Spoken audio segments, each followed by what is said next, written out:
አብሬሽ ማንን መረጠ? ሩታን ወይስ ሄርሜላን? በዚህ ቪዲዮ ላይ መነግራችሁ ይሆናል። እንግዲህ ቪዲዮ ሲጀምሩ ላይክ ቻናሉን ሰብስክራይብ ማድረግ እንዳትረሱ። ኮሜንት ላይ ገባችሁ ሩታኛ እንቁ ሩታኛ ጀግና እያላችሁ መጻፋችሁን እንዳትረሱ። በጣም በሚገርም ሁኔታ ማለት ነው የአብሬሽ ነገር እየገባን አይደለም። አብሬሽ ሩታን ወይስ ሄርሜላን እንደመረጠ እኛ ራሱ በጣም እየገረመን ነው ማለት ነው። አብሬሽ ማለት በቃ እኔ እንጃ አብሬሽ አልተሻለውም። በእርግጠኝነት አብሬሽ አልተሻለውም። ቢሻለው ኖሮ አንዳቸውን መርጦ ከአንዳቸው ጋር ይኖራል። እሱ ግን አሁን ሕፃን ነኝ ያለ ነው። አብሬሽ አሁን ሕፃን ነኝ እኔ ምንም ማቆ ነገር የለም። ትላንትና ራሱ ሩታ ሽማግሌዎችን ይዛበት ሄዳ ነበር። ነገር ግን እሱ ምን አለ? እኔ ሕፃን ነኝ በሕፃንነቴ ነው ያገባሁት ብሎ ተናግሯል ማለት ነው።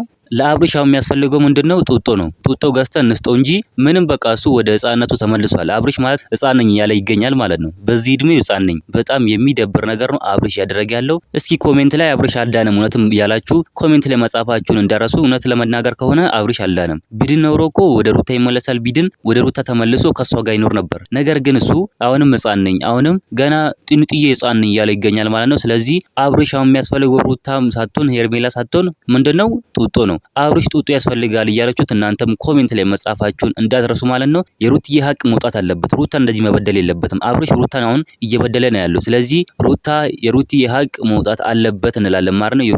የሩትዬ እውነት መውጣት አለበት እንላለን ማለት ነው። እናንተ ምን ትላላችሁ? ሀሳብ አስተያየታችሁን ኮሜንት ላይ ማስቀመጥ እንዳትረሱ። ቪዲዮው ላይ ቻናሉን ሰብስክራይብ ማድረግ እንዳትረሱ። በሌላ ቪዲዮ እስከምንገናኝ በያላችሁበት የዓለም ዳርቻ ሰላማችሁ ብዙ ይበልልኝ። ደህና ሁኑልኝ።